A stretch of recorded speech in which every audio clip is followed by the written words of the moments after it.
mic'd up with Mikie Mahtook. Got the boys in. I got Lloyd. We got Mitch. We got Jackie boy.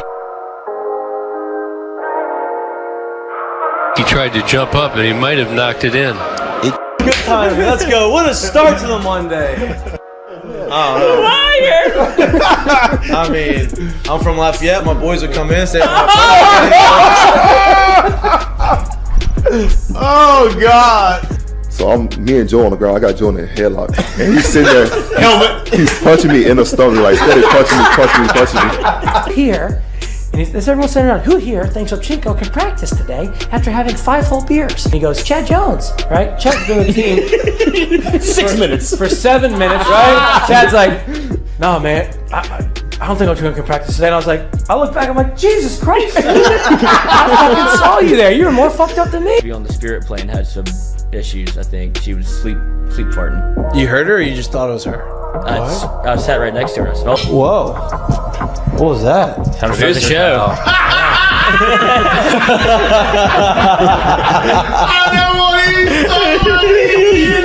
Why would I have that? You had the circus or something. 6'3", I'm late. Like, I don't even know what I'd be doing. Now, when you do go to spring training, are you going to bring your chinchilla and your turtle? My dad tell you about it? Yeah. The SEC is, God, they hate fat people. I mean, I get crushed for that. You know what I mean? And it's like, come on, man. Hey, just the South, bro. You got a bunch of food down here. Like they're all fatter than I am. Players, look at Lloyd. You know what, Lloyd? I mean, you're looking for a recruiting coordinator, coach. I'm here. Yeah. He's like, I'll piss my pants right now. No way. We're wearing gray pants, long gray pants. He goes, I'll piss my pants right now.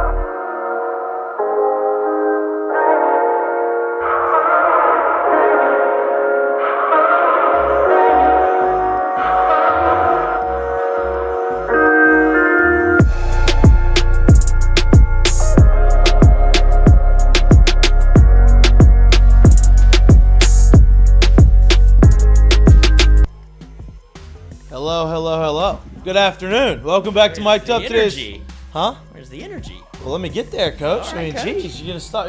He's gonna jump on me right now. Like 2 seconds into the show. It's Friday, March 17th. All right, it's the start, opening tip-off of Women's March Madness.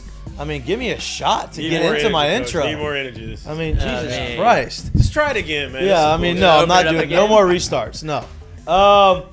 Got a great show for you today. We're going to preview LSU baseball. Obviously, they start their first SEC weekend of the season. LSU women's basketball has the opening tip here at the PMAC at 4:30. I will be in attendance. I'm looking forward to watching the game. Men's March Madness tipped off yesterday, and boy, did they not disappoint on the first day of March Madness. Furman upsets 3-seed Arizona. Princeton upsets 2-seed. 4-seed Arizona, my bad.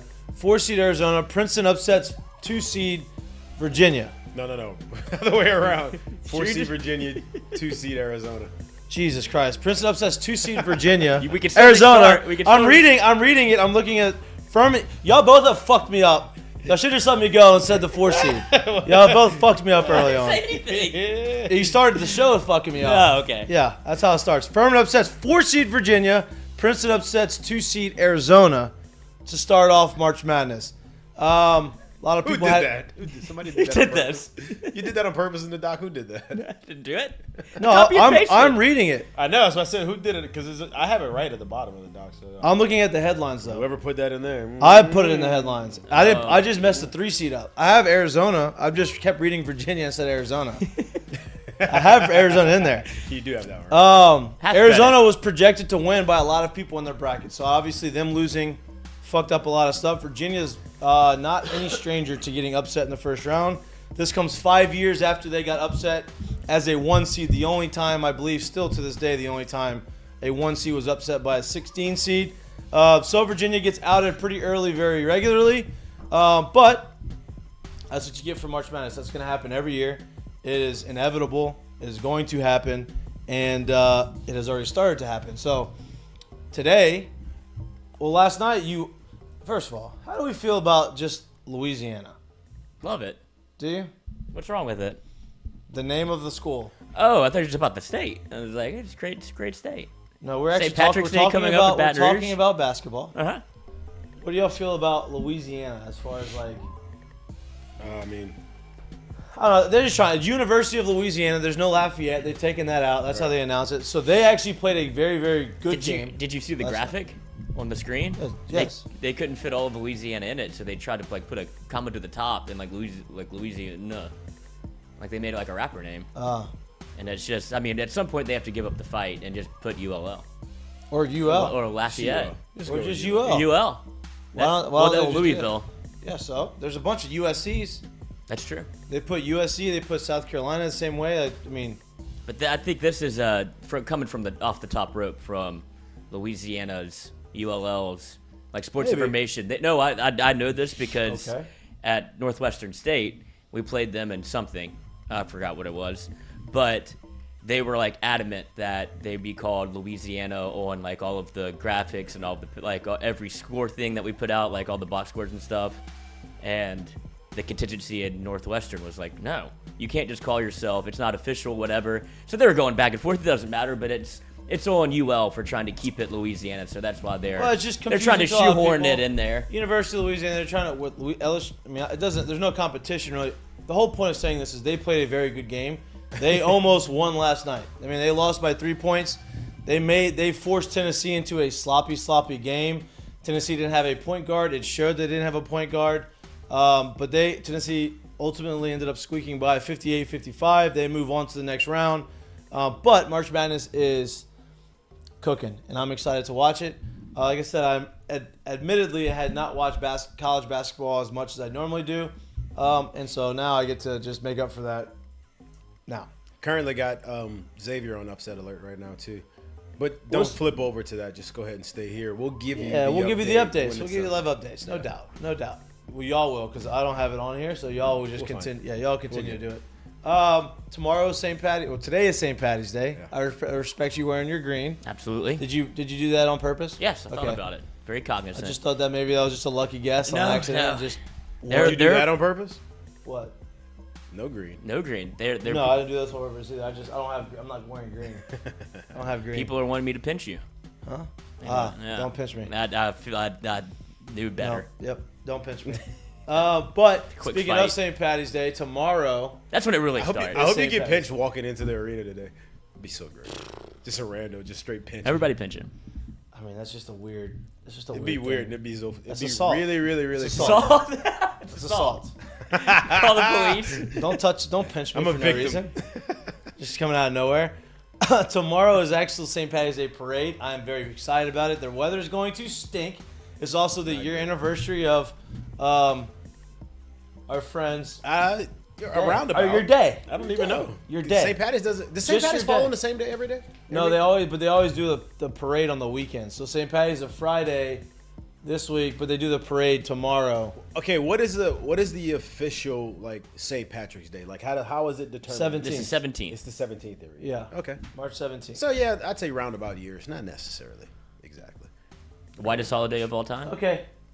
Give or take a couple days. Give or take. Days. Almost. Whatever it is. But tomorrow is going to be a very good day for the city of Baton Rouge. It's going to be a great day. Y'all better enjoy me me today because I'm going to be out for the next 2 weeks. Yeah, he's going to show back up. Yeah, he's going to tap out. This is vacation days. Just letting y'all know. Enjoy me today. His vacation days are coming up. My vacay days are coming, baby. That was an all-timer last year. It's like, where's Jared? Well, not coming. No, it wasn't because he was hungover. It wasn't because he was hungover for 2 weeks. He was just, aesthetically. You need to sit at home and reevaluate some things, I guess. I was under the weather. We'll go That's it. But tomorrow's weather, speaking of weather, tomorrow's weather is going to stink. That's it's okay. not going to be good at all. It's not going to be rainy. It's just going to be overcast, windy, and cold. But not rain, which is good. At least if they had the rain, my deposit of riding on this float may have just, you can have that. I'm just not going to go. Yeah, but it's not raining, so I'm ready. Looking forward to it. But very Irish weather tomorrow and today. Cold, dreary, overcast. I've never been to Ireland, so I didn't know that was a thing. Me either. That's news to me. I think you're making it up. But No, the that's whole neither here land. nor there. No, I'm Irish. How many times have you been? In my mind, multiple. Yeah, that's what counts. Yeah, in your mind. I mean, you were at Uncle Earl's last year in your mind. No, was there. Physically, he was there. Physically, Mine it was yeah, not there, probably. That's what it was. How long was it there? Yes. That's the better question. Got off the float. That's the better question. All right, well, let's jump right into this thing. Let's do it. Let's jump into the baseball conversation because we talked about a little earlier in the week. We talked about we talked Monday to Jared Jones and to Coach Jay Johnson, talking about the last week, what to expect coming up this weekend.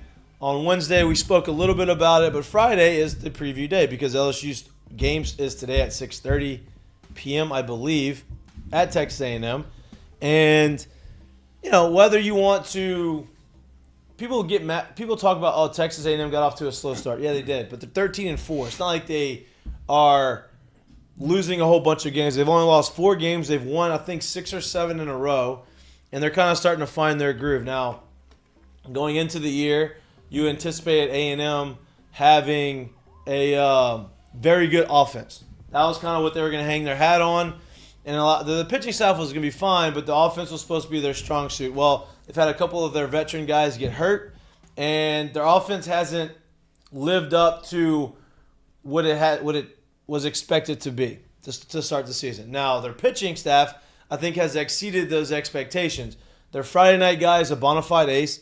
He is, you're going to have a very good matchup today with him and Paul Skeens. Their Saturday guy, his numbers are stupid. I think he's got 23 innings pitched, I think, and 33 strikeouts. He's a lefty. Everybody was talking about, asking questions on Ask Mikey and Mitch or Ask Eminem on Wednesday. Are we concerned about these lefties throwing and not the offense not having success against these lefties? And we said, it's these guys are throwing soft. They're kind of throwing a bunch of off-speed stuff and getting you to chase. We're gonna find out on Saturday because this guy is really good. He's got good stuff. He's got great numbers. We're gonna find out if the team has made the adjustments and what they look like against a bona fide Saturday night guy in the SEC. But that just happens to be left-handed. I also think no matter what you see from them against, to me, it's still too early to determine if you think that they can't hit lefties. I think what you may see or may not see this weekend, however it goes, I think this is the recipe, especially if their bullpen throws well. This is the recipe of a team that could give an LSU team some troubles. I'm not necessarily concerned with very, very, very offensive teams, but it's teams that can pitch it well and they can play good defense that concern me with them, because if you run into a team that just happens to throw it well all weekend, well, it's tough to beat a team like that. Obviously, LSU has the equalizer because they have a great pitching staff too, but this is more the type of teams that concern me when it comes to who can beat that team. Absolutely. And so if you look at the back end of the bullpen, right, their closer is a lefty who can touch 96, 97. He's really good. So they're, talking to our sources out there at A&M that we know, going into the season, they're very excited about their team. They felt like last year they overachieved a little bit, but that's because they had a veteran team and they had some guys that were able to exceed the expectations maybe they had coming in. Well, now those expectations are what they are because of what they did last year. So these guys are coming back. They still have a veteran team, but they feel like they've gotten more athletic and they've gotten more talented with the guys they've brought in. Well, they got a couple guys out too, so that's not. But to be sitting kind of overlooked right now at 13-4, I would imagine inside of their clubhouse, they feel real good about where they're at. No doubt. And they have a. We talked about this a little bit last year after the fact, like when LSU played Ole Miss. I'm not saying LSU's gonna get swept by A&M by any means. That's not what I'm saying. I'm just making a comparison. Ole Miss came into the season talented, got off to a very bad start. And then when LSU played Ole Miss last year, they just assumed they're just not, they've kind of out for the count, whatever. But the talent was there, and it clicked, and then they won, and they beat LSU, and then they went on to ended up winning the World Series. I'm not saying that A&M is going to do this, but I'm saying this is something that you're on the road against a very good team who was highly ranked and will be highly ranked again. They're ranked 15th now. I think they'll end up being in the top 10, in the next few weeks. Yeah. Right? And so is one of those things that you can't take lightly. I know Jay knows that. I know the team knows that because this is the first SEC weekend of the season. These guys are going to be ready to go. I'm excited to watch the matchup tonight with Paul Skeens and the starter for A&M. Who is? Who is?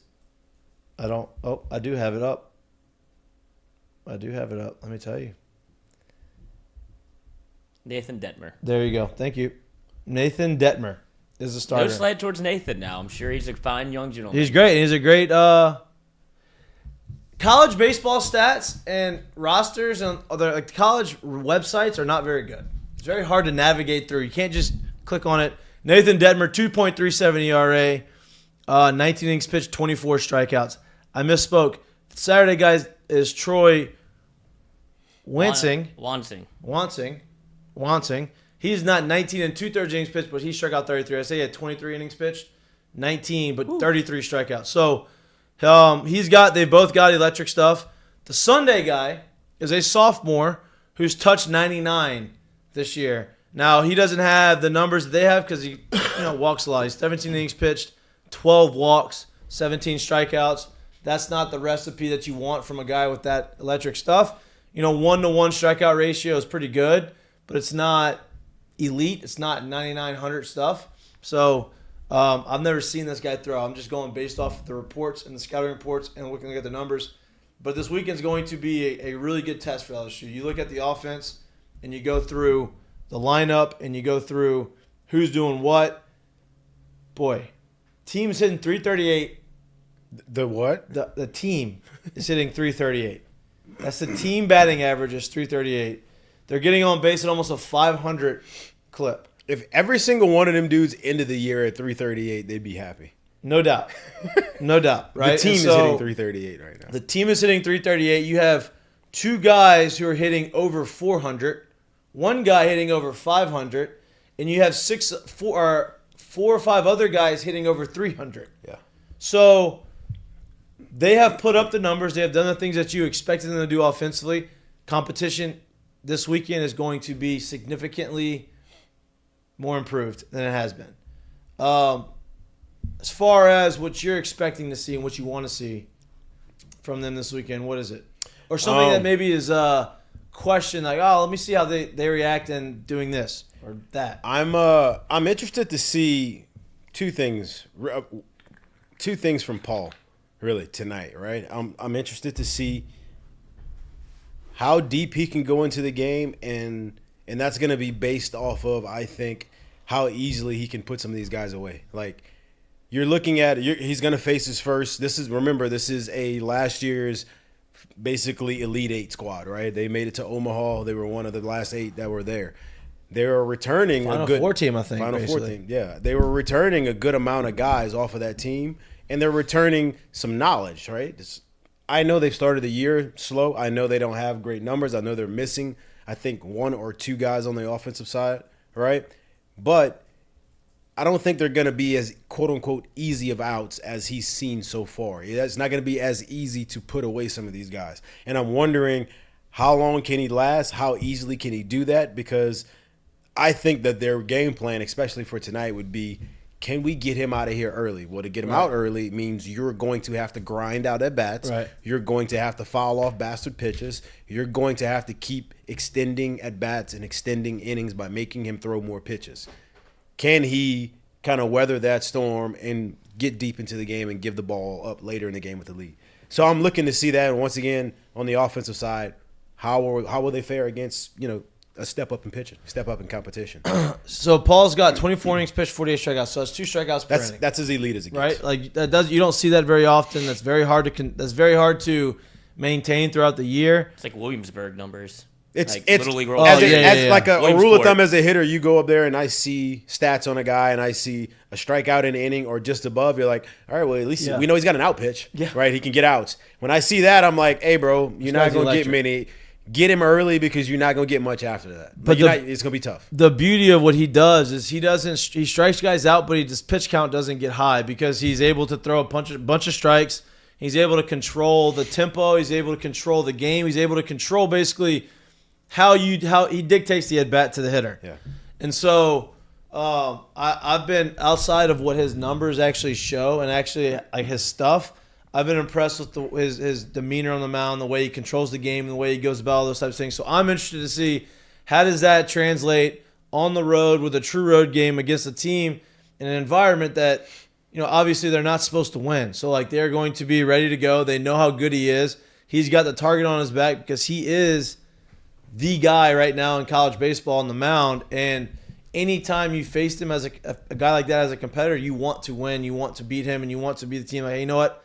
He's really not as good as you think he is, right? And we showed that. So he's going to have a challenge. I think that if he continues to work ahead and he continues to pound the zone the way he's doing it, then they're going to start expanding if they don't get the hits early in the count. I guess so. You can't hold me to it, I guess, as a exact number, just off of like sheer memory right now. Watching some of his and like playing back some of his strikeouts in my head, I can remember seeing a lot of strike threes that were in the zone. Right. Some of them, a good amount of them looking too.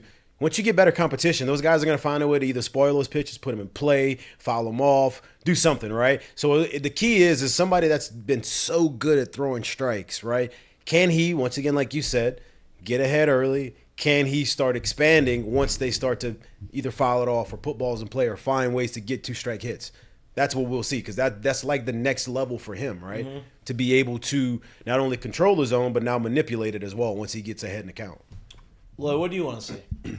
I was going to ask, what would be your approach? So you mentioned like when you go look at the scouting report, you see Skeens with almost 2 strikeouts an inning. Does that change your approach of like what do you want to? What's your strategy when you go up against? Do you want to make him throw a bunch of pitches early, or are you trying to jump on fastball early? It depends on how he's striking you out, right? Are guys chasing pitches out the zone, or is he just beating guys in the zone? If he's beating guys in the zone, all right, I'm going to know, like, hey, why is he beating guys? Oh, because his fastball's got this or his slider's got this. All right, well, then I hone him. I'd rather the guy beat me in the zone than have guys chasing balls out the zone because that means he's throwing his breaking balls or he's throwing his fastballs and guys aren't picking it up. Right.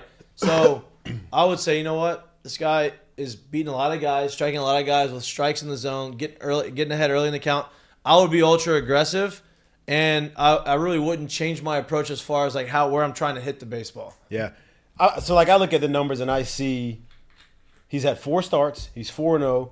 He's got 24 innings pitched, which means he's getting through 6 in every game, right? So to me, that lets me know, seeing that with a number of strikeouts and only 4 walks, it's just weird to say. You obviously know he has explosive stuff, but I feel like as a hitter, I feel like super, super, super, super comfortable because I know he's attacking everybody, right? And he's going to be in the zone. So like he said, I'm ultra aggressive early because I know what he can do late. And I also feel like comfortable knowing that I'm going to get a strike. See, this is the thing I think that ends up happening when you go up a competition. These guys start to notice these kind of things where I think is when you face maybe you face a Butler, they're like, oh shit, I don't have a chance after I just missed that first heater. Mm-hmm. You go up in competition a little bit, they're like, nah, dog, like I know you're going to keep coming in his zone. I have a chance. I'm in the same conference as you. I feel just as good as you. Right. My scholarship probably just as much as you. What's up? Right. I'm here. I think that's what you get in these situations where, and that's why I said I guess the next step up for him would be able to get in the zone early, dominate there, and then now expand the zone. Because if you stay in the zone, this type of level of hitter is the guys that's going to start finding ways to start bleeding stuff in and finding stuff. Well, here's the other thing I want to talk about is like when you face a team like this, hey, you know what? Yeah, I want to be ultra aggressive early in the count. Well, if I don't get that hit or I swing through a pitch or I foul a ball off and now I'm behind the count, he's been striking guys out in 3, 4, 5 pitches. Yeah. If you can get him to foul off a couple pitches and you can get him to throw 7, 8, 9 pitches in an at bat and then strike out, okay, like that's a win because you're working the count, you're making his pitch count get up. The likelihood of him coming out the game is higher, and so I think there's not going to be a lot of guys that are going to be able to just bang him around the field. That's just not going to happen. He's too good to do that. Yeah. But if you're the opposing team, it's hey, you know what? If I get down in the count, I need to just battle and make him throw as many pitches as I can so I can get out. Now the problem is, you get to the bullpen. The bullpen's just as electric as the starter, but you still rather him out the game. See, here's the problem with guys like Paul, right? There really is only one real approach, and you have to be ultra aggressive, right? Like, he's not gonna walk you, so it's not be patient, be select, and think you're gonna make him be out of there in 4 or 5. He'll have 15 strikeouts in 5 if you do that, all right? Guys like him, you have to be ultra aggressive, but the problem becomes if you are ultra aggressive and you are quote unquote getting to him and hitting balls hard, if they're not falling, he's reached the 5th and he's got 45 pitches, 52 pitches thrown. And then now you're like, well, shit, he's probably about to throw the whole game. So, that's where it becomes a problem with guys like him, and that's why guys like him put up crazy numbers, or you'll see the 2-out base hit, and then next thing you know, it's the 1-0 homer, and it's that's how guys like him get beat. That's how the Scherzers and the guys that have unbelievable stuff get beat. Because there is a poke for a base hit. There is a early count home run on some stuff where he's literally challenging you and coming at you. Because if not, if you're ultra aggressive like that and he's punching you out in the 3 to 4 to 5 pitches, you look up and it's the 7th and he hasn't even thrown 80 pitches yet. Right. And that's where those guys become a problem at, because it really is. There's only one real true way to go after him. Agreed. Yeah.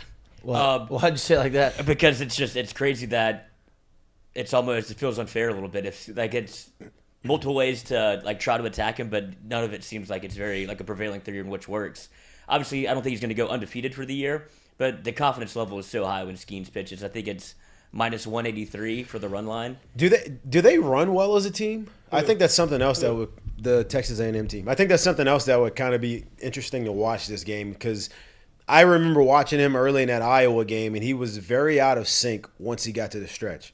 If they can get guys on and kind of make them uncomfortable there again, you might get something a little different out of him, and I think that's something they're probably looking forward to. That's true. We haven't seen him come out of the stretch a ton. Much, right. I mean, not when you're throwing like that. Right. And then when you're that elite, that's usually what happens, right? Right. Now you want to get him out the stretch and just see. You don't know if he's not good out the stretch. You just want to see. Change something up. Well, yeah, but say if he's dominating the other way, you're like, hey, dog, get him out of there. He might be a little bit different than this. And maybe not. And maybe he's just as good, right? Which I'd imagine it's not that much of a drop-off, but he hasn't done it much. You want to kind of make him uncomfortable, putting a lot of pressure on him, high leverage situations early in games.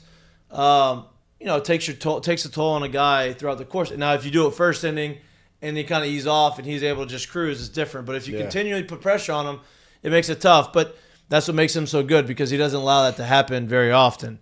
As far as offensive goes, I think that we match up pretty well with their pitching staff. I know this guy, the guy they have throwing tonight, is very good, but we haven't had any problem banging righties. It's literally the question that we've had the whole year is, can they sustain not the level of success, but the level of competitive at-bats against better pitching, and can they dominate the same way on the other side? That's the only question that we've had about them so far, and I think you're going to get a chance to finally start answering some of those questions tonight. And that's what Eric Dulon says in the chat. He says A&M is sure to pitch at least 3 lefties this weekend. I don't know where he gets his information. I'm just rolling with him. He's been very active in the chat. Appreciate it. He says, anybody know LSU's team batting average versus lefties? And is that kind of maybe we talked about this. So we had those answers. It was like 270, 280 or something, 287 or something like that. That's off of very little opportunity and very little. Right now, these are going to be the best lefties they've faced. Now, the guy for Iowa was actually really good. So the guy from Iowa, these are guys going to be the talent wise is going to be similar. The guy starting on Saturdays got really good stuff. Like I said, I haven't watched him pitch. I don't know what his velo is. I don't know what the breaking ball looks like. But that is one of those things. Hey, they're hitting 338 as a team, but only 280 against lefties. So it's okay, where's the one part that they haven't dominated, and it's that side now. The opportunities aren't as great as the other ones, but that's still one of those things you have to look at. Now, the guy on Saturday is good. Their closer is very good. Right. And I think they have another guy coming out of the pen that is very good from the left side. So you're going to see. You're going to find out who is going to be able to make the adjustments. To me, this seems like, and it's going to sound crazy to say because he's hitting 520. To me, this seems like a Dylan Cruz series, right? He's first series on the road. He's going to go out there. He's feeling good, but he's not he's banging a whole bunch of homers. He is hitting homers. He's got 6 of them, but it's not like he's, or 5. I think he's got 5 of them, but it's not like he's, Jack Caglione for Florida's got 13. You know what I mean? It's not like he's leading the country in homers, but he's hitting 520. He's driving balls wherever it's being pitched. He's taking what they're giving. And I think that the opportunities are going to arise. And once the competition ramps up, that's when your best players kind of elevate themselves. And it just seems like this is one of those things that, he's going to just dominate. Hashtag Booze Cruise. Join the Hashtag Booze Cruise. It's your Friday, too. I know. I kind of want to get it out the way so I can hit this 4:30 F45. I don't want to see it then. I don't want to do it at 3. You want to do it now? I think so. If I have to do it. Well, then if you're going to do it now. I mean, you need an hour and a half for 16 now, ounces. Cardio day. For 12 ounces. You're gonna do the read. Oh. Let me pull up the read. I mean, you don't know anything. You don't know about I know a lot about Heineken Silver going into what is probably the most celebrated day in Baton Rouge, I guess, customs. I don't know why we picked St. Patrick's Day. I love it, though. I love it, too. It's ours. You can't run away from it. Who cares? I mean, it's just... You going for it? God. Yeah, why not? Oh, it's still in there? That's what I mean. Let's empty that out, huh? Okay. I did We're going to have to go... You did leave it in there. You're the last person Oh, that to was use it. ratty. Yeah. I mean, it's mine. I think I can stomach it, huh? Okay. Yeah. But Heineken Silver, if there's ever a day to give it a shot, tomorrow is a marathon, not a sprint, as our friend Jared found out last year. Yes. He sprinted. Boy, we like telling my business. He does. How good is Heineken Silver, though? You tell me. It's delicious. What, 95 calories? Yep, 4% Different. alcohol. They finally got into the beer drinkers game. Heineken, the original, is much more of a sit down and sip. This is a blast through them, tailgate, St. Patrick's Day kind of beer where you can knock back 10 of them. If you're me, maybe 1. Okay. Calories, carbs, not a There you lot. go. So maybe 2, maybe 3. So ask for it at your local vendors. Get it in the stores. Heineken Albertsons, Rouse's, Our friends and partners. Albertsons, anywhere you get your beers. Anywhere you get your beers, go good. Look, I've walked through the grocery store at Albertsons and other places, and they have the cardboard thing ready to go, and advertising it. So go give it a shot. Oh, why would you do that without? Well, I figured I'd just get it out the way. This is the way it's gonna taste. This will just taste good now. Little old school, polish off a couple empties. Pretty sure you would not have tasted that if you... Me either. But go ahead. I wanted to get a palate cleanser. Okay, whatever you say. Hey, this is my segment, not yours. You're right. What This I is your remember. segment. So, Heineken Silver, thank you for doing this. I'm up 3 pounds of all muscle, so I cannot complain. And now we start off the Booze Cruise, right? Well, this is the booze cruise. This is just I our know, but Friday this show. is how we get the Booze Cruise going. You let it settle. I'm gonna try.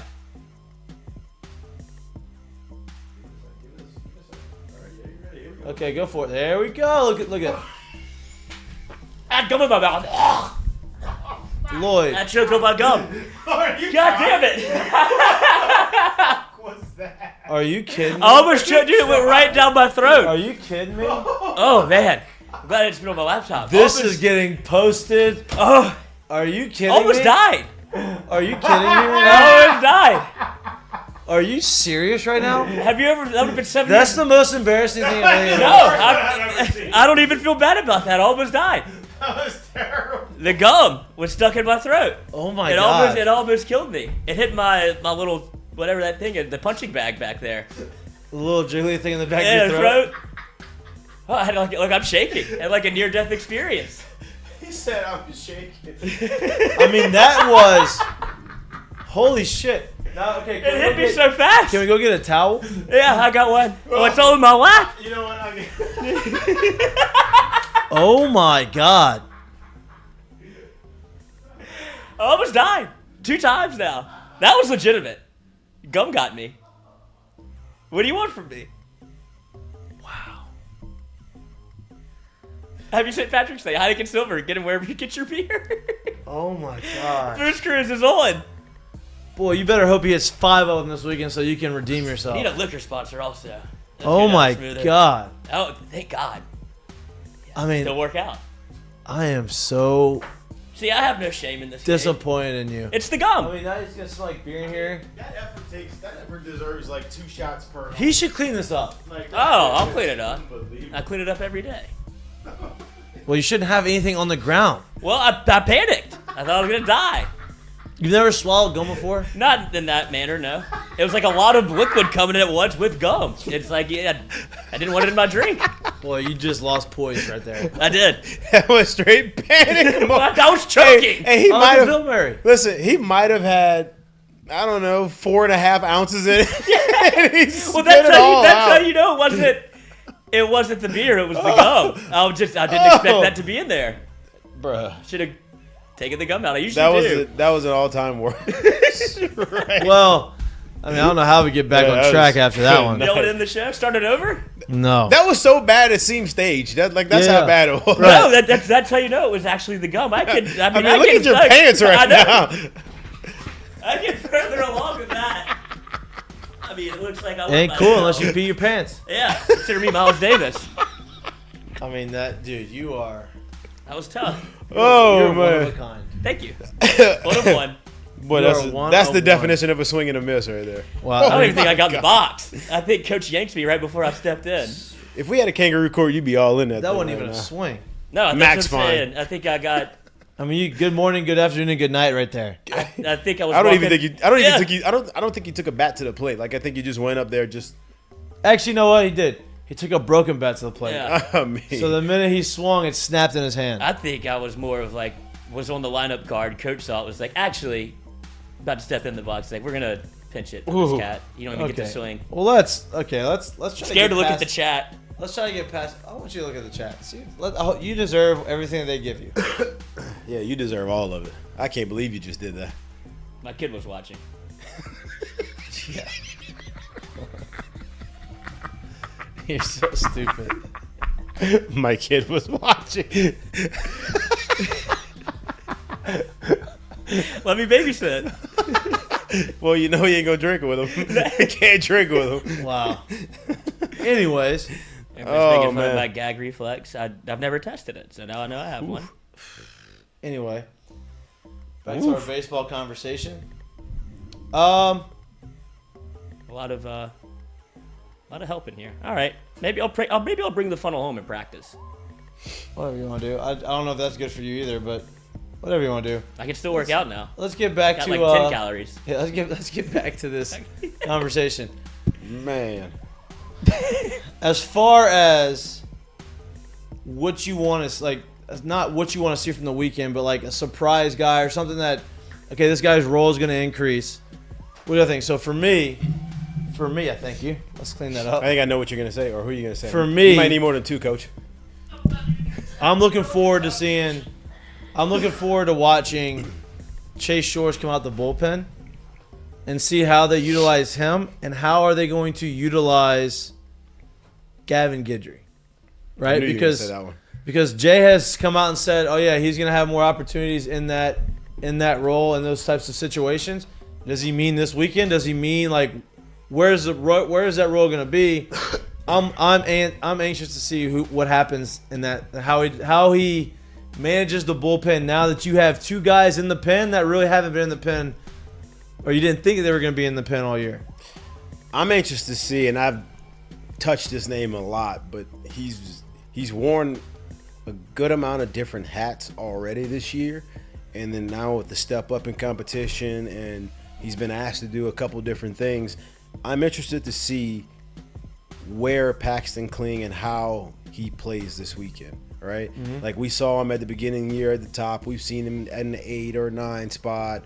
Where is it going to fit for him at? Because there is different opportunities in different situations at both of the spots. Look, Coach already thinks he's very good at both, and I know a lot of people look at it as, hey, you're the second leadoff at the 8 or 9 spot or whatever down there, and there's nothing wrong with that. Like, you're not wrong with that at all, but you are actually doing something different in the sense of ball game starts and you're basically about 45 minutes, maybe an hour until you touch a bat again. That's different than being right into it Right at the away. top of the game where your muscle memory is very, very fresh from the hitting you've already done early in the day. It's just a little bit of a different situation. So I'm interested to see where he is and how he takes to it and how he performs. I'm sure, seemingly, that this kid, just from the conversations we've had with him and how he's been able to perform so far, doesn't feel slighted at all in either situation, and he takes it as a challenge. But I'm interested to see how he actually performs in that situation. I agree. And another guy I'm interested to see is Tommy White, right? Obviously, he's hitting 396. He's hitting just under 400. He's gotten hot. He's hit a bunch of homers over the last couple weeks. He's got 6 now. Now he came here for this, right? He came here to play against the best competition, the best pitchers in the country. He's going to get that now. And I think that if he goes and has the type of weekend that he wants or he expects to have a good weekend, I think they could sweep. Well, I'm gonna tell you right now. So here's how I really envision this thing happening. I could see them coming at Tommy pretty early in the game. I expect that Jared Jones will be in the lineup. If he is, going forward, you're going to get a good idea of how he's going to get pitched based off of how Jared plays against lefties. Well, and that's the thing, because he's going to face some lefties this weekend. He told us himself, and obviously it was lefties that were not throwing very hard. They were throwing a lot on the off speed. They have that on tape, and they have those numbers, and they have those splits. They are going to give him bastard pitches all day, and they're going to see if he's going to chase. If he does not chase and he does not miss the pitch in his zone, I think things maybe not today, but I think how Tommy is pitched moving forward is going to have a lot to do with Jared Jones's performance. Not only today, but throughout this weekend. Agreed. Because that is going to be the blueprint, not only for Texas A&M the rest of the weekend, but for a lot of teams as they see this stuff kind of go as they move forward. Are you talking shit back to the people in there? No, I mean, what can I say? I mean, there's nothing for me. There's no shit. You have to talk. no I'm just leg taking to stand advice, on here. yeah. That's the go sit in the corner with your nose in the corner. You're I'm in not timeout. even. I mean, there's free speech jail. All right, well, look, let's do 4.5 this. ounce. Let's do this. They need to get some tenors. Yeah. Full beer. Yeah, well, that wouldn't have helped you either. Last weekend we had smaller. Last week we had pick to clicks. We're gonna do it again. Yeah, let's do All it. right, and then we're gonna try to So this is over under on the Fridays. Yeah, for the this strikeouts today. Pick to click is like a baseball thing because Skip and Cano said it also. Yeah. So this has been. We just explained this to you where that came. Yeah. You thought we just made that up? No, I didn't know that. I didn't know that it was in every locker room. I thought it was. Just, Oh, yeah. No, but it's like a every locker baseball. room. I mean, me and him tradition. haven't been in the same locker room since 09, Coach. Yeah. Yeah, well, I thought you were like I didn't know if it was an LSU thing or if like I didn't know all No, of pick to baseball click. did this. Yeah, no, it's Very cool. Pick to click. It's Give me your actually pick to way click. more of a thing in pro ball than college, Yeah. honestly. All right, let's go. Well, it's Friday, so let's go through. It's Skeens Day, so let's talk about him How a little many? bit. How many? It's cold. Is it? How cold is it over there at A&M? I mean, I guess you're on the computer. I got it. College Station. That would be it. And Bryant Denny got his name on this stadium too. What? He's like a part of the stadium name. Is he? Mm-hmm. What a family. What a name. What a guy. I mean, Oh no, it's Olsen Field at Bluebell Park. Wow. That's about as good Boy. as your funnel today. You're 0 for 2 right now. You're swinging and Somebody missing. was saying his name a lot there when we were talking. I forgot who it was. Boy, I mean, Brian lawyer. Denny Olsen. Somebody in the chats right now is like, they have Oh. him on there doing this on purpose. It was Chris Blair. He kept calling. I guess it's like the whole venue. It has something to do with.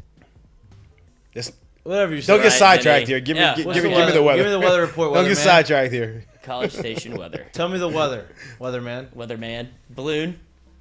Make me Maybe a a- bicycle clown. Repairman, Damn it. man. Damn It is at 5 p.m. today. No. Yeah. It is in low 50s, touching 48, and no precipitation. Truth be told, Coach, So, we got a very militant-minded mid-50s. starter today.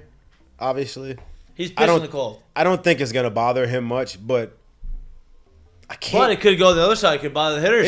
It could. Especially if he's in the zone, it could. Yep. I can't make a choice between the two, but I'm going to take the higher side just because of what he's done so far. So I'm going to sit at 9. Damn. That's what I was going to say. I was I was between 8 and 10, I was going yeah. at 8 and 9, and I'm like, That's what I was I'm going going to to take say. the higher side. I'm going with 9. Go. Who are you going to go? What are you going to do? I'll go last. Okay. Since you went 9, I feel like there's only one way to go. It's not going to be lower than that. So I'm going to say 11. 11. And then keep rolling. Or you do it just so I could say 10? I'm No. not going to say 10.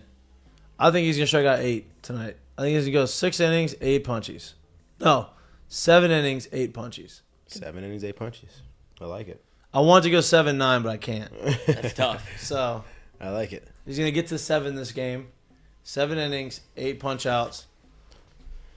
All right. That's good. That's Pick to that's click. Yeah, pick to click. Who you got? Pick to click. You go first this time. I'm going to keep riding the Kling train. It feels like he is the second hottest hitter on the planet behind I think he is the hottest hitter. Yeah, I was going to say behind Dylan Cruz, but I think he might be just everything he's hitting is finding a barrel. It's not like these aren't singles or seeing eye singles. These are barreled balls where he is. So he started off slow, right? Yeah. Absolutely. I mean, I think he's got the bunning out of his system. Yeah. LSU's on an 11-game winning streak. In these 11 games, he is 16 for 27. Good. 3 doubles, 1 triple, 3 homers, 6 RBIs, and 15 runs. That's 593. Oh. It's pretty firm. Dylan Cruz is hitting 541 If you're wondering how good he's doing. during this with 7 doubles, 4 homers, 18 RBIs, 21 runs. So, What's do you have and Tommy Dylan White? Cruz in a 15 hit is in the midst of a 15-game hitting streak. Do you have Tommy's numbers up there? Yep. Tommy White is hitting 447 during the 11-game hitting streak. 7 doubles, 6 homers, 26 RBIs, 17 runs scored. 6 RBIs. So he earned Collegiate Baseball National Player of the Week on Monday. I would go with my pick to click is I'm going to go with someone who has very much so flown under the radar. He's kind of started a little slow, had a career day, something that hadn't been done here in a while. Okay. Has completely flipped his splits and is banging lefties this year. My pick to click this weekend is going to be Trey Morgan. Oh, I love that. Okay, I like that too. It's hard because you try to go someone who's not super hot, but you think's going to get hot. But I feel like everybody's hot. Well, they're hitting 338 as a team, so I wouldn't exactly say they're struggling. I think Tommy White's going to have a weekend where he hits 4 homers this weekend. So he's my pick to click. Big pick, coach. What's the ballpark? I guess y'all didn't play there. Right? Have you ever been? There. I never played. No, but I just I think that you have the starter today and you got the lefty tomorrow, and I think that just for some reason I just feel like I think Dylan Cruz is gonna have a big weekend too. I think he's hit multiple homers, but I didn't want to pick Dylan just because it's Dylan, and Feels like a cop out. Yeah, and I guess Tommy White's kind of the same way, but it's not our fault that they're good. Well, it's Tommy White's first SEC series, and I think he wants to make a statement, and so, of course you want to. Are you going to do it? I think that he is. Both of our picks to click haven't been in this situation before. Paxton obviously being a freshman. Do you see a world where they might press a little bit too much? Where, especially, I could see it on both accounts because they both feel very green to the situation. First real road test. So I could see Tommy pressing more than Paxton. If I'm Paxton, I'm thinking all right, I feel really good.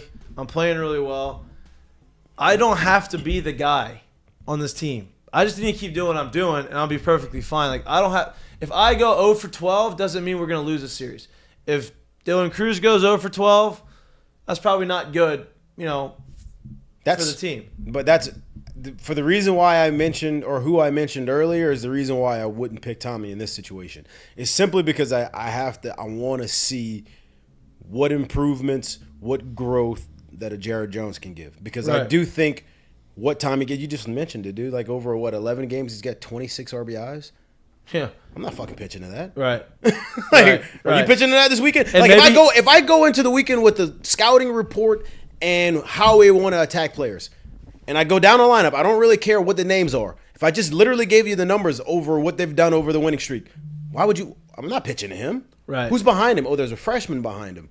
I don't even care what his name is. Well, what if they move Gavin? Well, that's what we'll see. Yeah, I him? guess we'll see. But from what we've known so far, what I expect is that it'll be Bear behind him. If it is, then I don't want to say it's trouble for Tommy. I find it hard. I just find it hard. You keep saying let's pitch to him right now. Right. You know what I mean? And we'll see. And if Jay does make a move and puts Gavin there, that's an unbelievable move by Jay in that situation. And so I'm with you. I agree. I think that I don't think 26 RBIs in 11 games is absurd. That's ridiculous, man. That's madness. Yeah, it is 26 RBIs. It's like comical. That's you don't find that. Another stat from the chat, courtesy of Shelby Kelly. Appreciate it. In the last 11, LSU has outscored opponents 142-14. They've outscored the opponents 195-38 this season. Mm-hmm. I mean, that's what you'd expect. That you'd expect with the non-conference, the whatever. But It's not non-conference anymore. No. So, a little test. to recap, pick the clicks. Yours is Paxton Kling. Paxton. Yours is Trey Morgan. Mine's Tommy White. It's the second weekend in a row I've picked Tommy White. I'm just going to ride the hot hand. And you said 9 strikeouts. You said 11 strikeouts. I said 8 for Skeens tonight. All right. Predictions?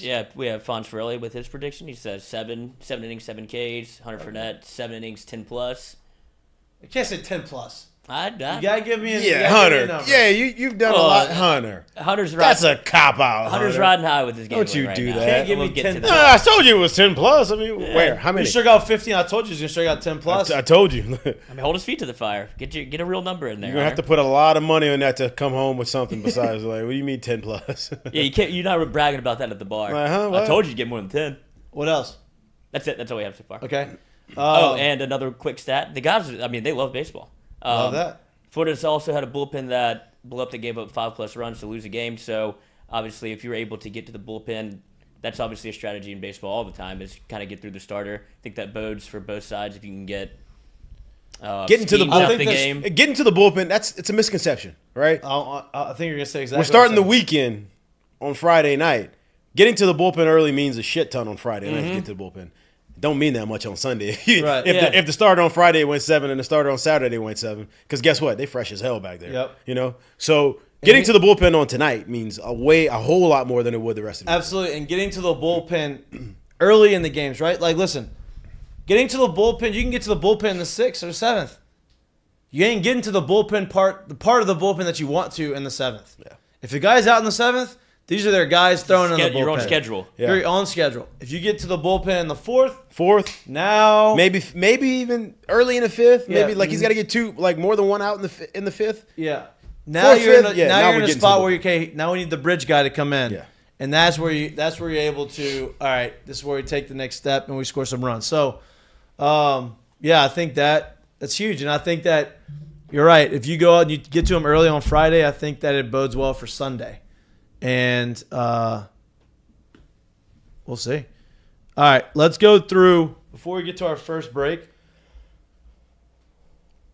let's go through the SEC schedule. But I guess we can do that at the What? end of it. What? No, we'll do it at the end. We'll talk about it on break. We'll do it at the end of it. Series. Little tease. Yeah, I'm teasing me. Yeah. Oh, no. Stay tuned. Okay. So it's not only the opening weekend of the SEC for LSU, it's for every SEC team. And 2 of the games have already started yesterday. They had 2 games yesterday. Ole Miss played Vandy yesterday, and Vandy beat the dog shit out of them. Is this at Vandy or at Ole Miss? At Vandy. At Vandy. So Ole Miss is ranked 3 in the country. Vandy is 5th in the country. They're playing at Vandy. Vandy 10-run rule done. This is the first 10-run rule effect in the SEC. And SEC play obviously is one of the first 2 games they've played. Vandy beats them 12-2 in 8 innings.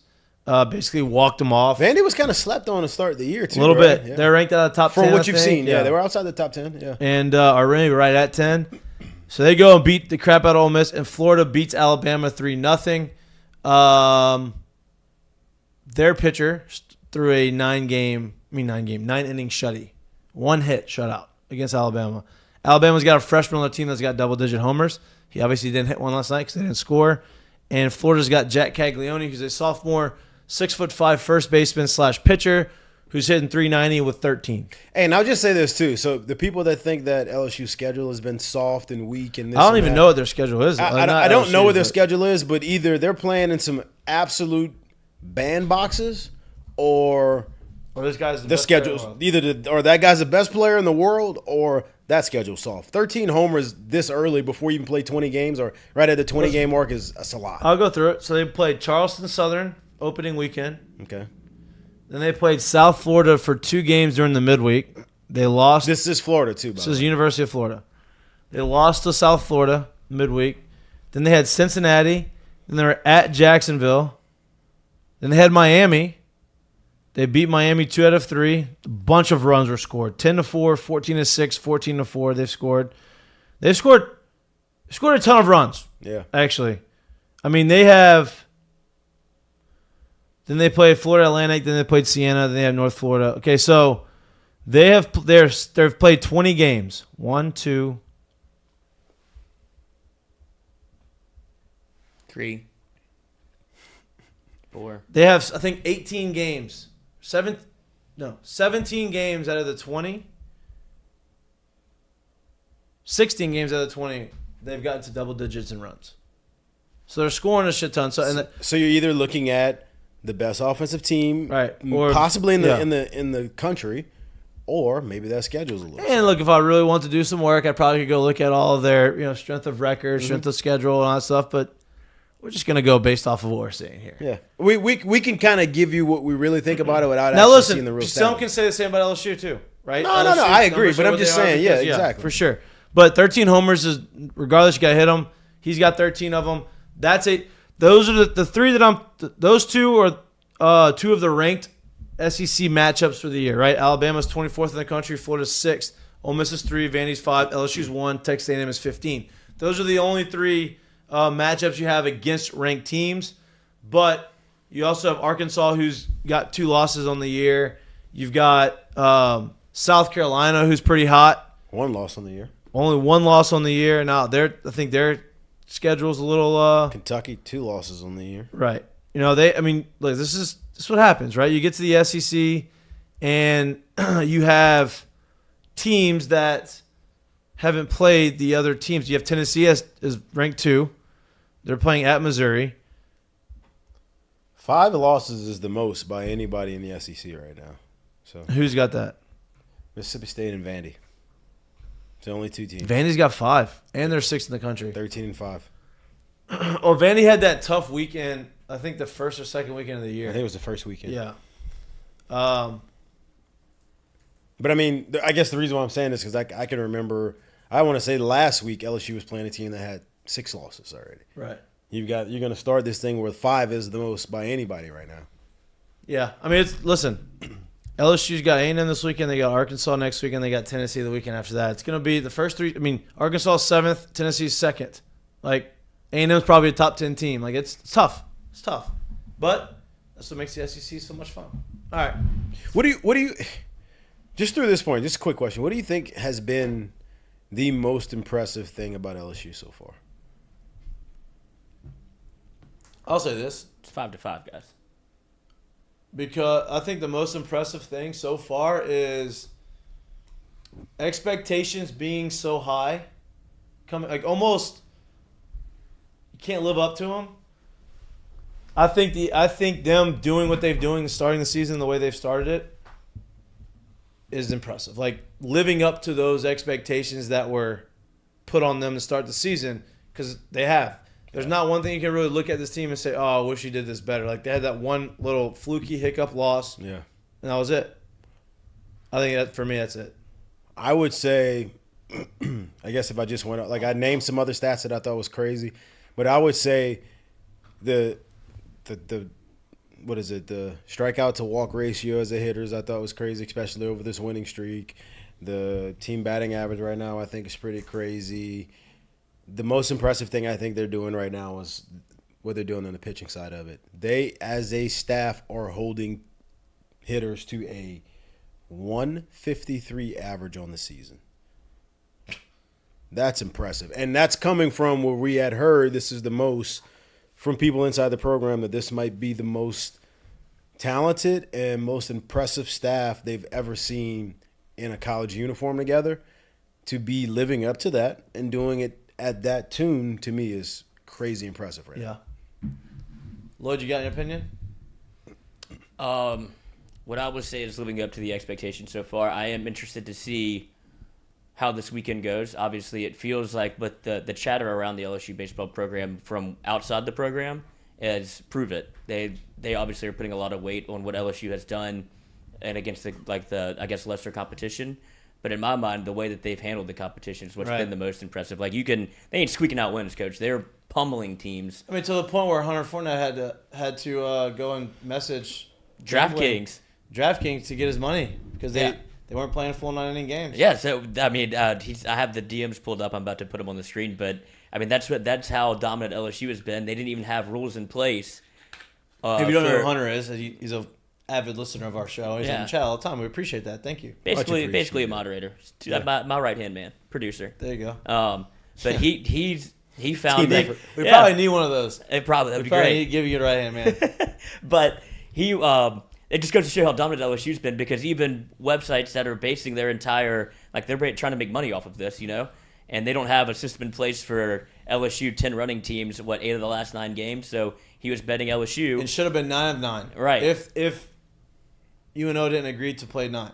Yeah. They got 10 on road, basically. They were 10 roll in the 7th. Yeah, your boy Blake was ready to get out of there. He's like, I shouldn't have agreed to this. Now I got 3 more innings of just being frigid. They ended up being 60-0. Yeah, and so obviously to get, like, for Fournette and for Hunter to be able to actually have to go to DraftKings corporate or FanDuel corporate, whichever one it was, and be like, look, I don't whatever way you slice it, you can go run line, money line, whatever you want to do. LSU covered regardless, and so they sent that man his money.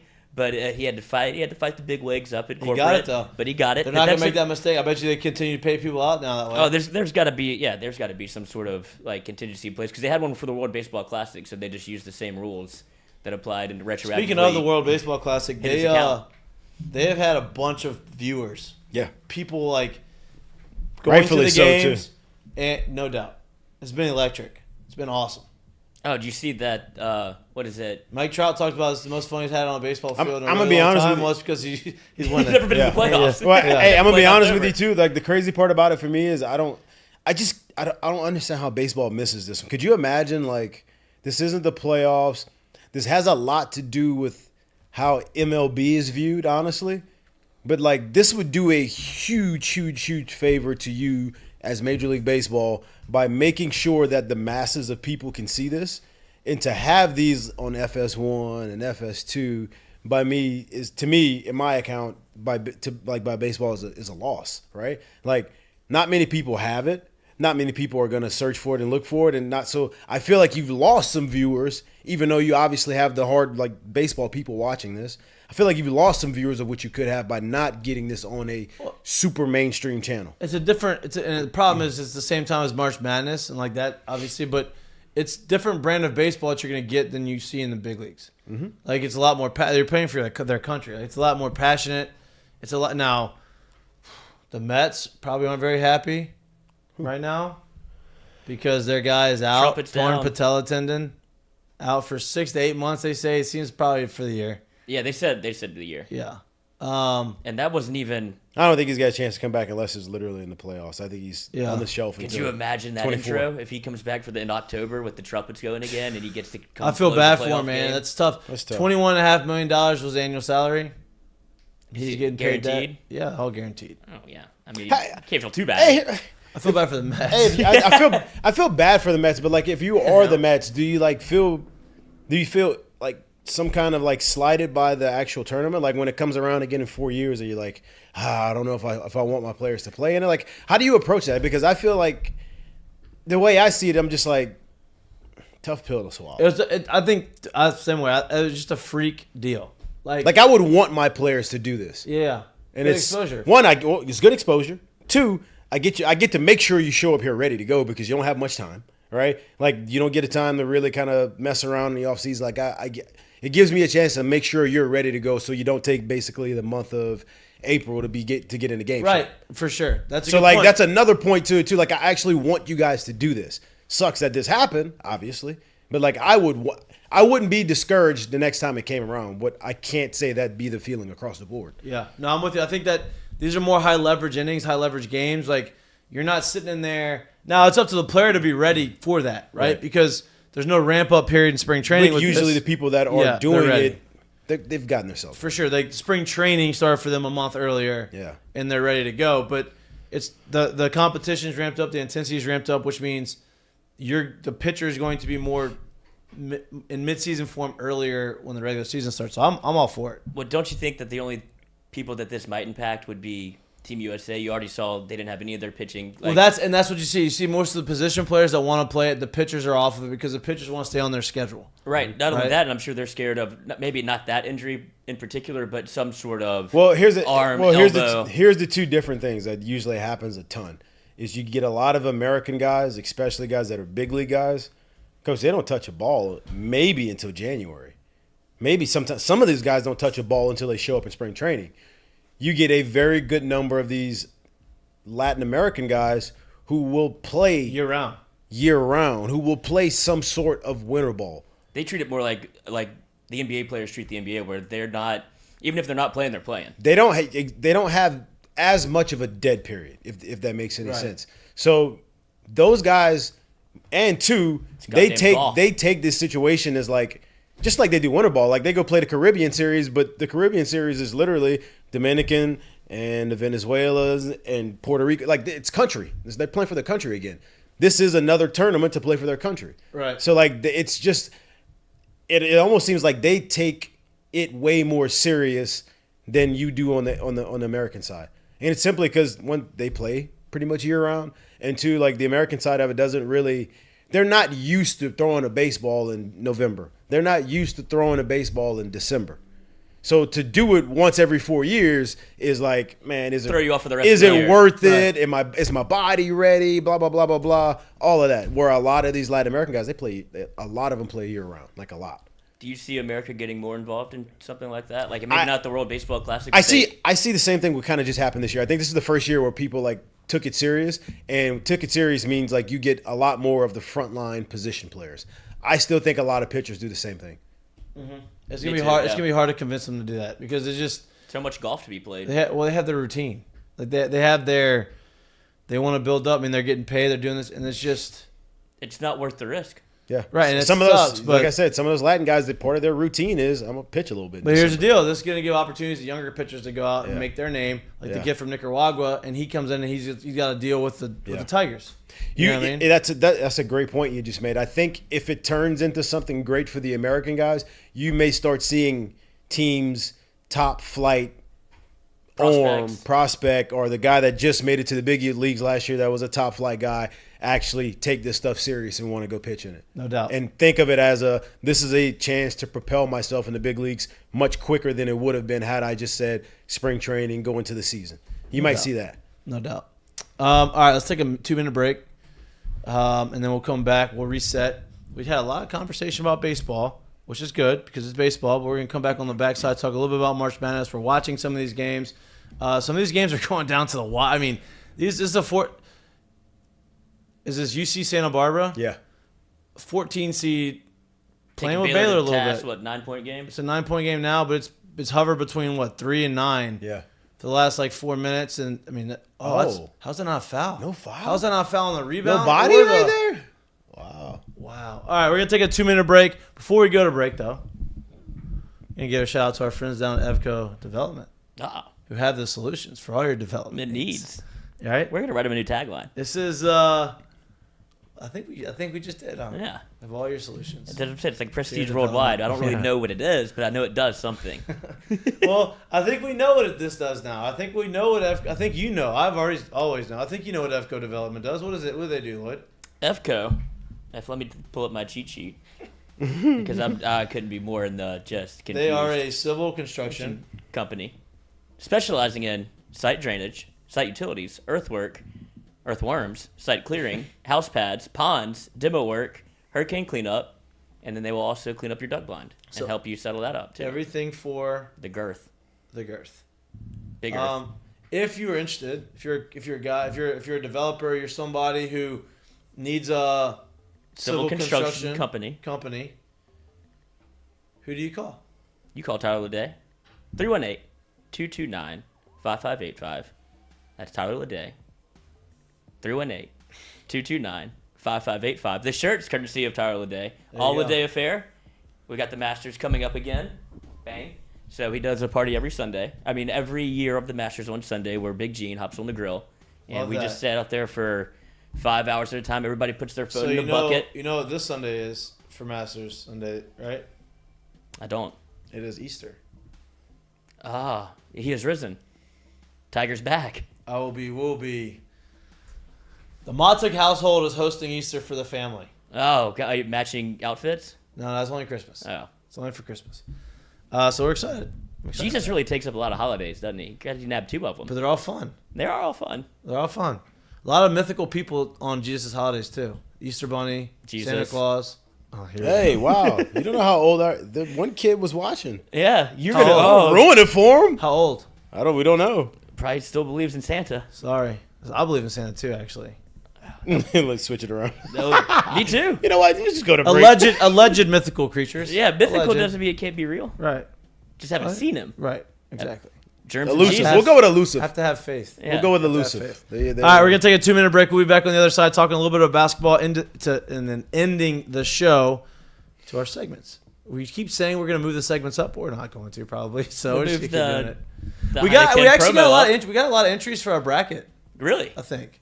I think. Oh man, Ratty was blowing up the text. He's very pleased with himself. Well, he's number 1 right now. I think he has Arizona going pretty deep though. Well, you can pull his bracket up and look. We'll look at it in the break and come back. All right, we'll be back in 2 minutes. Germs and Jesus. 2 things I've never seen, but believe in both. Okay. But before we go into our break, I want to give a shout out to, like I said, we talk about us getting new partners, new sponsorships all the time.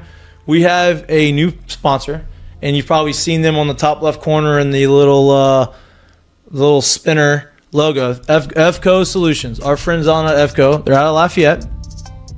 They're a civil construction company. They specialize in new multi-family construction, right? If you don't know what civil construction is, it's okay. Probably a lot of people don't understand it. They basically get the land ready to be built vertically, right? I'm giving you a little bit of a construction lesson here. I don't know much about it. I've learned it on the go, right?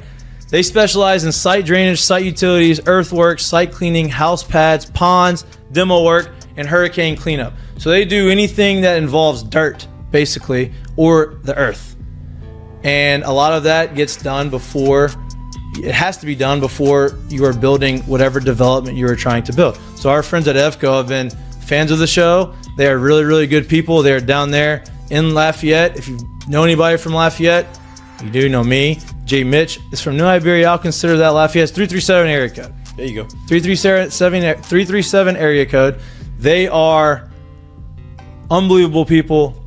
They do a very, very, very good job, and they are committed to growing and being the best at what they do. So I just want to give a shout out to our friends at EFCO. I know that they listen. Appreciate you guys. We are going to be great partnerships. Maybe you're gonna have. Are you gonna have a Heineken Silver for the game? Maybe. I kind of want one now. You gonna shotgun another one? You want another? I don't know if you should shotgun because we saw how that went last time. You I don't know. won. I feel like you got to redeem yourself. You can have a drink. I don't think you should shotgun it. The way it went, I'll enjoy this I think one. you should chug it, but maybe not shotgun it. the way it went last time, it's Yeah, I can do. I mean, I Can't can sip do it. anything. I know. All right, fuck it. All right, go ahead. Go for it. There. All right, that's much There you better. go. 1, 2, Open it up a little bit. You know what I 4, mean? 5, 6, 7, 8, Okay. 9, Okay. So 10, now it's starting to drip. Now 11, you're struggling a little bit. 12, It's pretty good. 13. It's not bad. I'll give you Not a bad. 12 and a half seconds there. How was it? Was it good? Delicious. You It was can't very do that delicious. With a regular one. with a regular one. Right. You can only do that with the silver. The silver, why? Because the silver's lighter. It's got Lighter. 95 calories. It's pretty crisp. I No, res- that wasn't even cold. I know you don't necessarily need a cold beer. That was room temp. That's But the I respect fraternity how days quickly in you me. turned around and gave me a full sentence. That was quick. I Oh like yeah, that. No officer, doubt. I'm fine. Respect that. You've been, look, you've been Walk the around straight before. line, kid. Yeah, You've been around before, but it's just breakfast. it's a very good beer. It's It a is. very light beer. It's something that you could Easy to drink. easy to drink, Easy to pour. Yeah. But it's something that I think it should be in the rotation at tailgates, especially with LSU baseball coming up. We'll get into some of the LSU baseball conversation.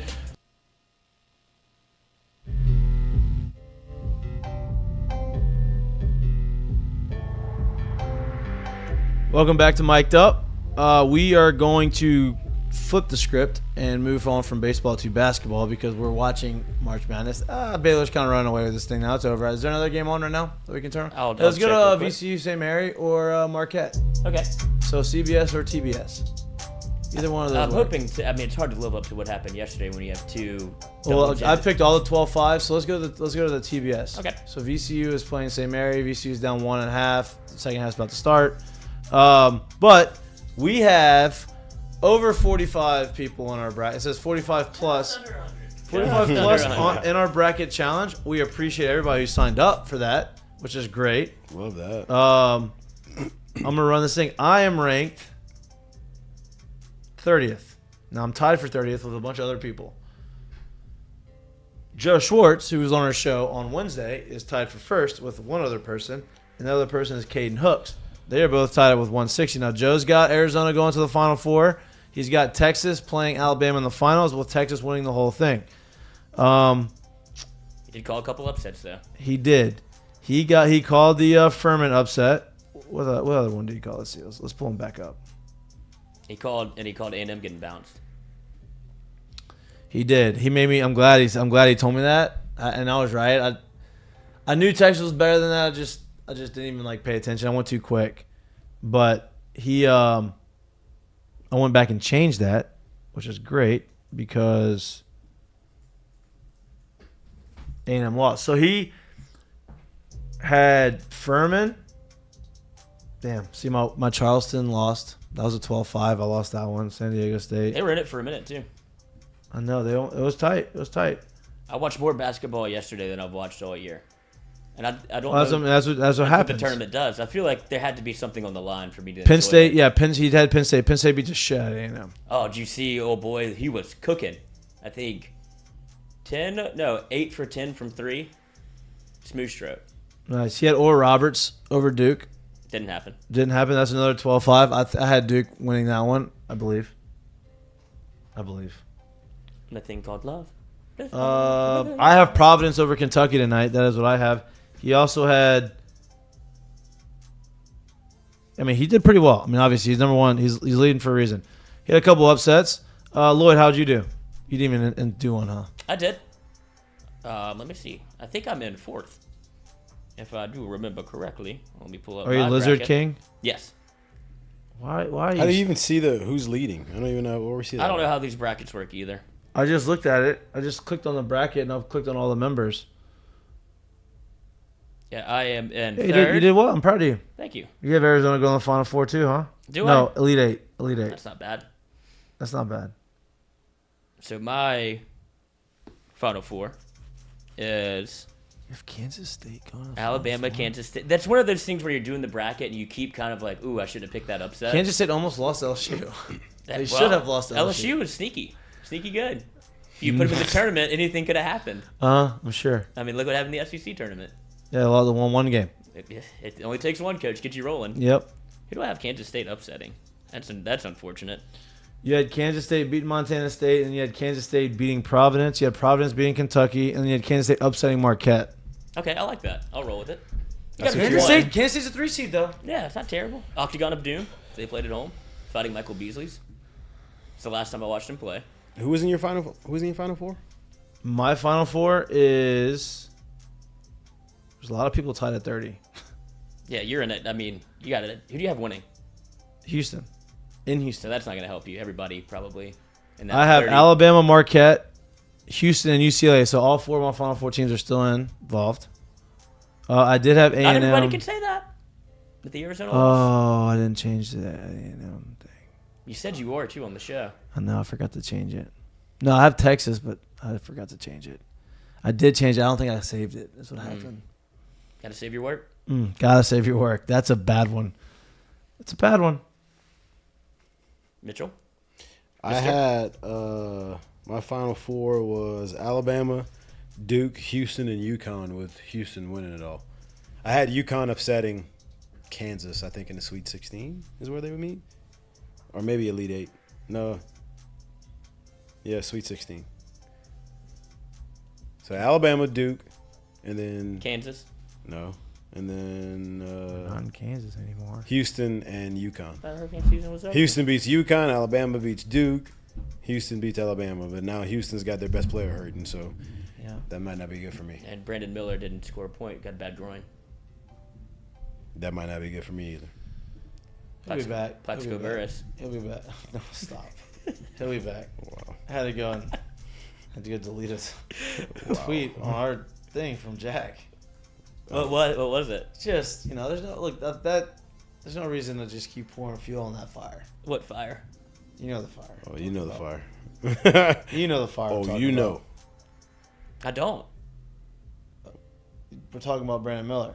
Oh. There's only You one just real fire. said Plexico Burress. Oh, yeah. I didn't it's tweet just- it. No, we didn't say that. We didn't tweet that. Why you pointing fingers?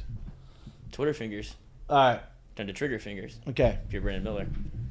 See, that's what I'm I talking thought about. you meant That's literally funnel what I'm fingers. talking about. I right thought you there. meant funnel fingers. Funnel fingers. Yours not good. Gum is probably one of the nation's leader in deaths. Oh, if I had to boy. imagine. Gum. It can kill you. Maybe so. But breath still feels. All right, before we get Fresh. to the seggies, we're Gambling? gonna do the gambling. You're gonna be our gambling guy with the. You have the lines for the weekend. I can't. They don't really have anything else. It's a bunch of money lines. I can't see. The problem is that I'm done. I'm done with them. I can't. I gotta go to a different sports book.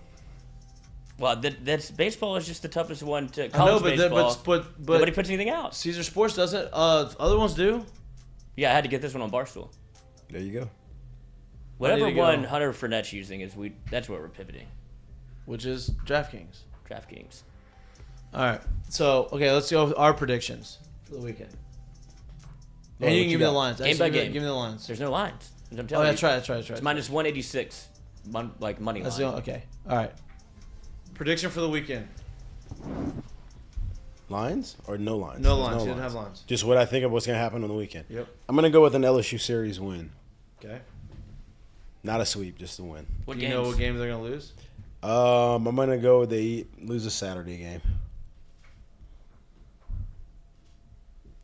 Sweet. Sweet. I'm gonna take LSU run line. Okay. I think this will be the highest. It obviously will be all weekend. 186. It's basically, 20 to win 10 if that's how you want to do it. Juice is not in your favor, but if it's the only thing available, I'm not taking A&M. If they can win, I feel like they'll win tonight with Skeens on the bump, and then you start to see the depth of LSU's pitching staff. Even if they do get a little bit squirrely, you got a bevy of arms that you can throw out Do you there. think? What do you think the? I wish they put a run total up for tonight. I'm too. gonna ask for the run total. Like, do you think the games are gonna be pretty tight? You think they're gonna be?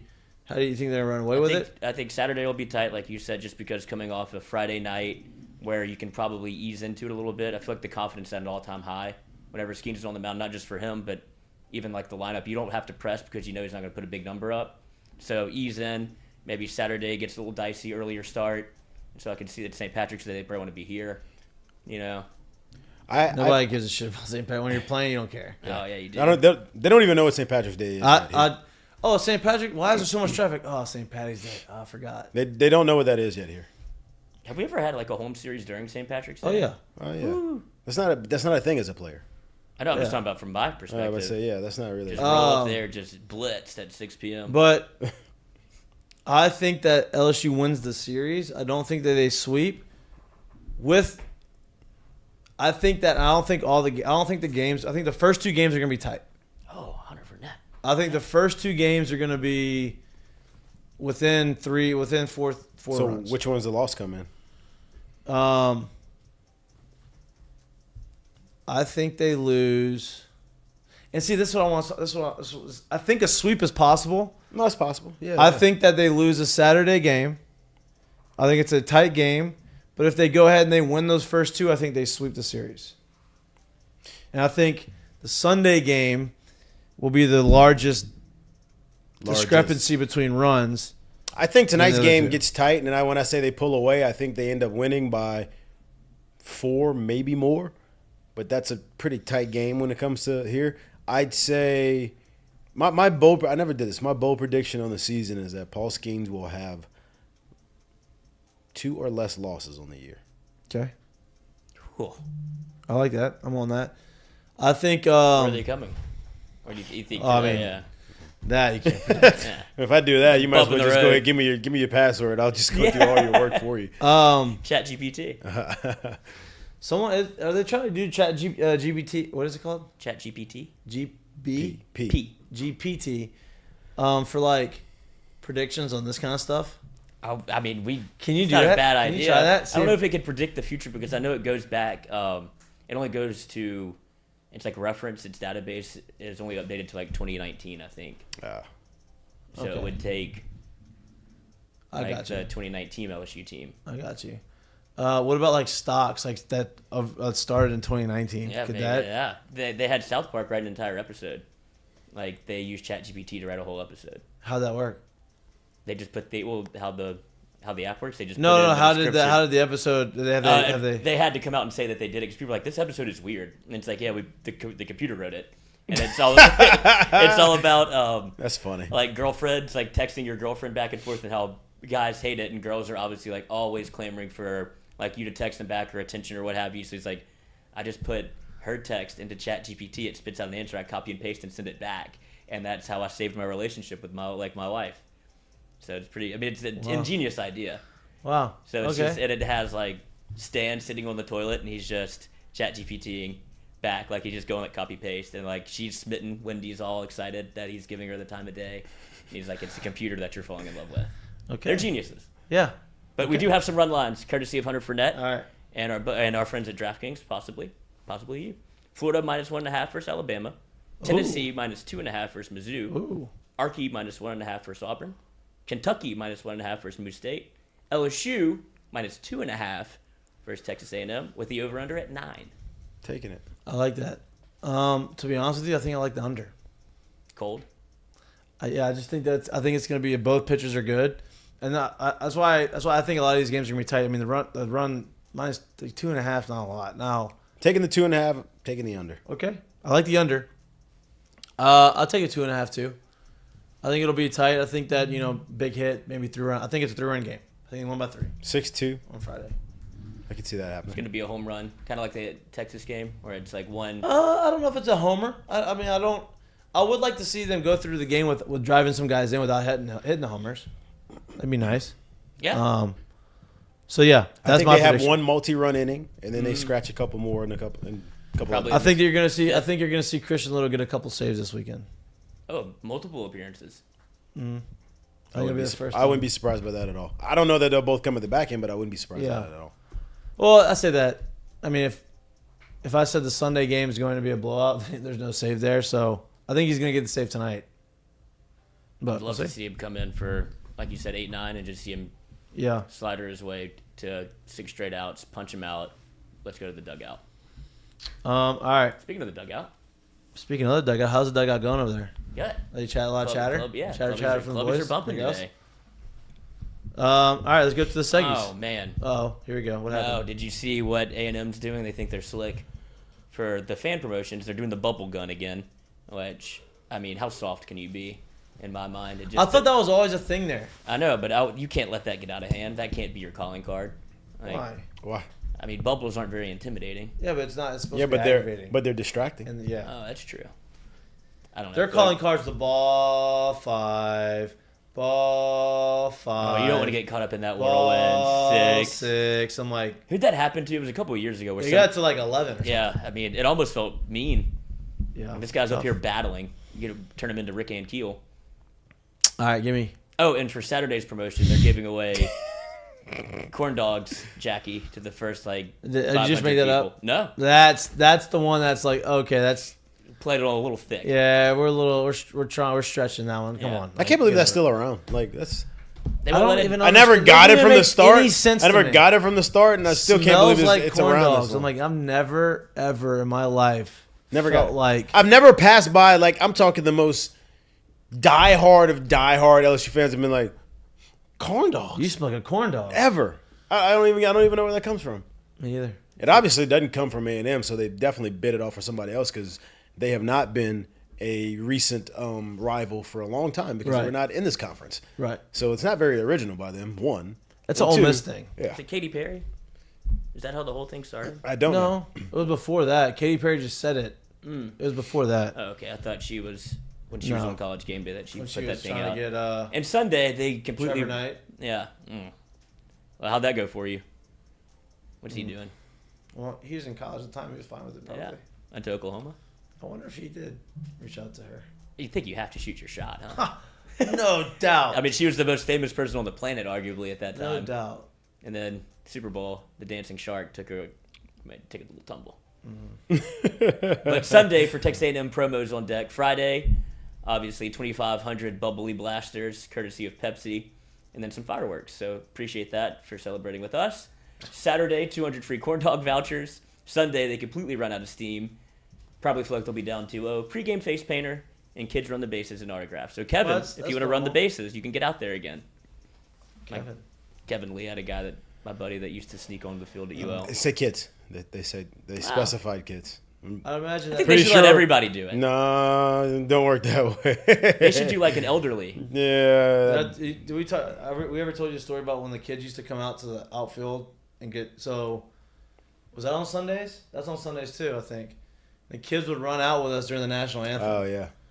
And so they'd like pick soccer? They would pick where they wanted to go. Like some guys would have 15 guys next to them, and like a guy who didn't would have none, which is fine, whatever. But then they started, it's okay, couple guys, whatever. Yeah, you can. So when you're next to them, No, it was great the other way around. It was pretty cool to see. It was pretty funny, actually. Yeah, but they want you to sign everything. And it's hard when you have 15. It's hard to get rid of everything before the game starts. So then you're supposed to run them. They're supposed to go back, and when they go back, they're supposed to run to the intern or whoever it is putting them out there. And every time they would go out, I said, "Hey, you want a baseball?"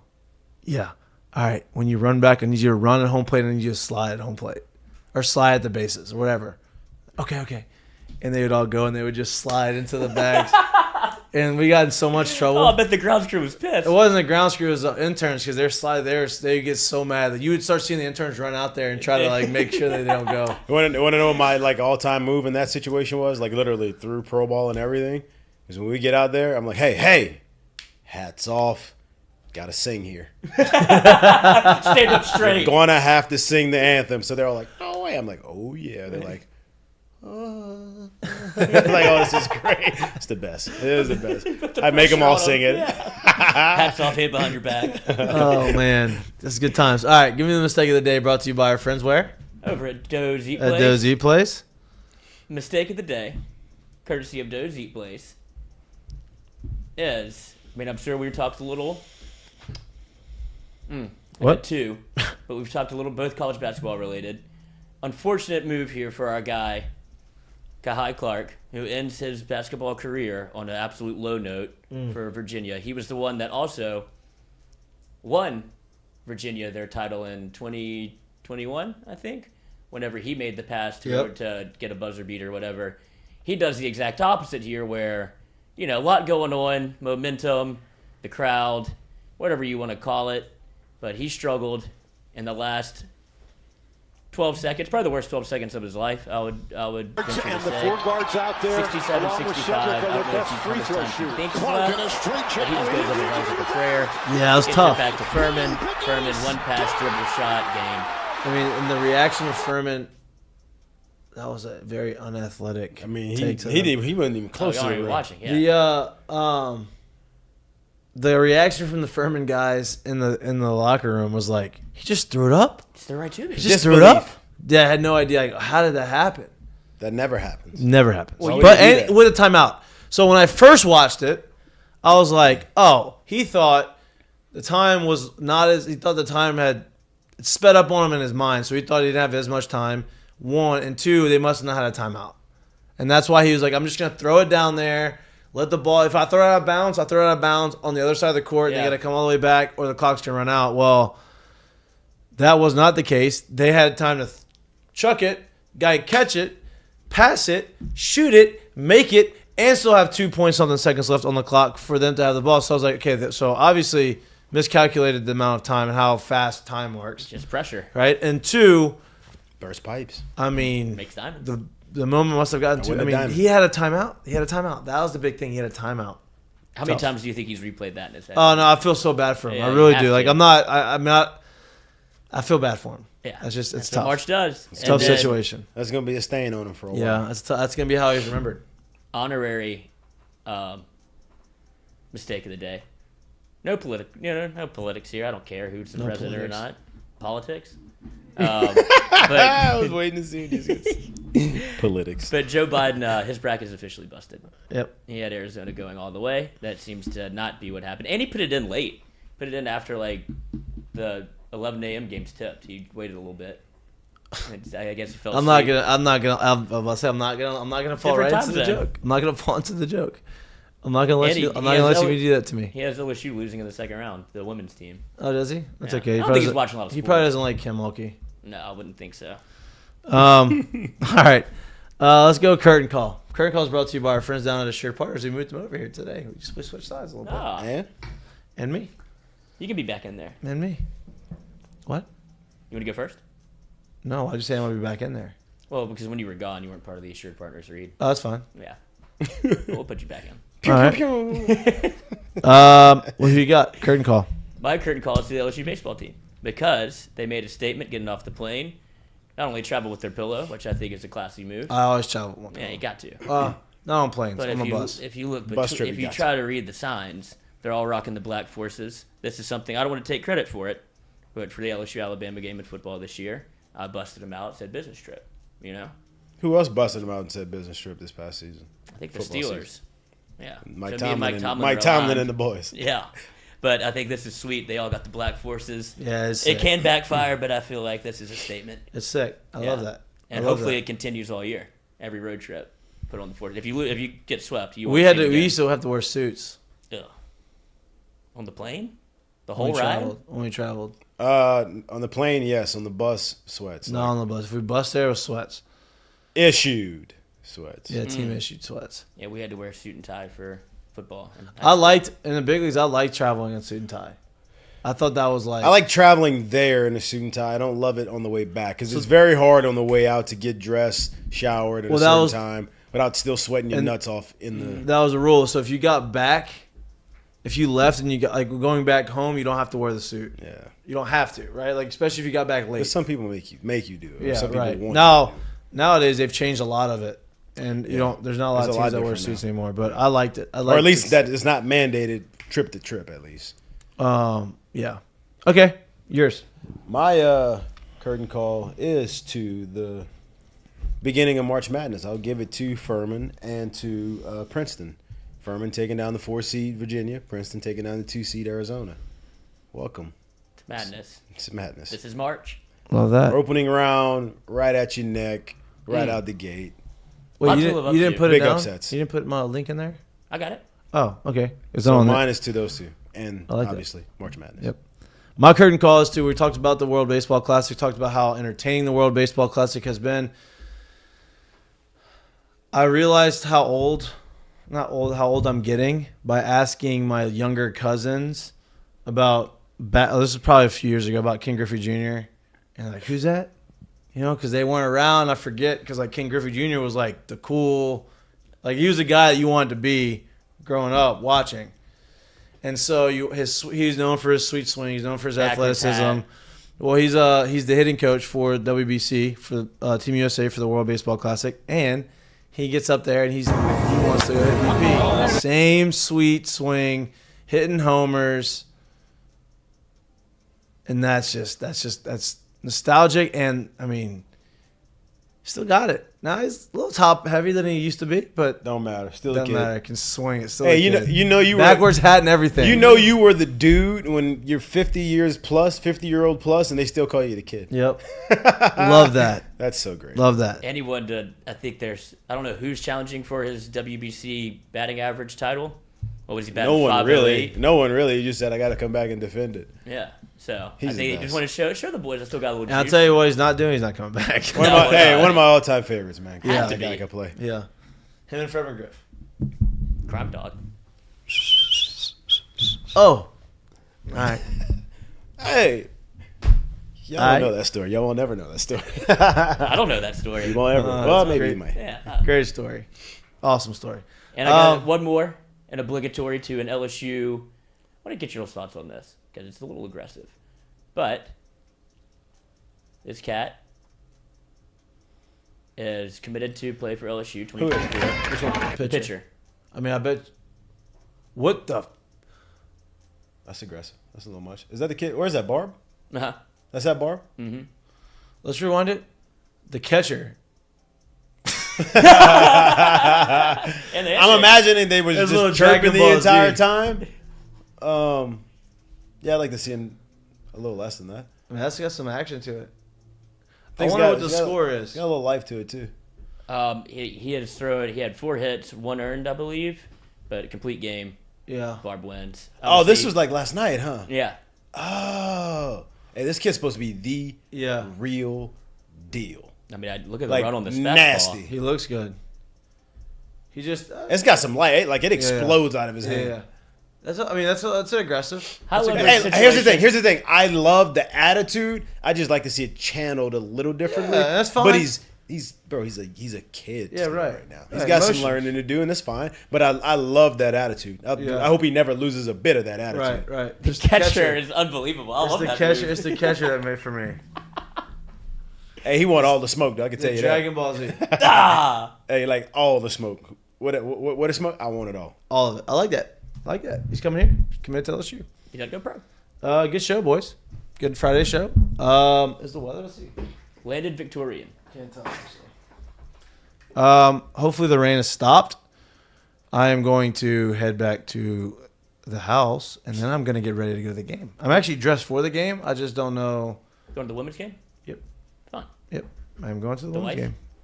Possibly. I'm waiting for her to give me the confirmation if she's done with work or not. If she's not done with work, then she will not be coming. What time's the game? 4:30. So I got time. What's chances you make it on time if she's a go? Probably not high. At least you know. Probably not high. Depends on.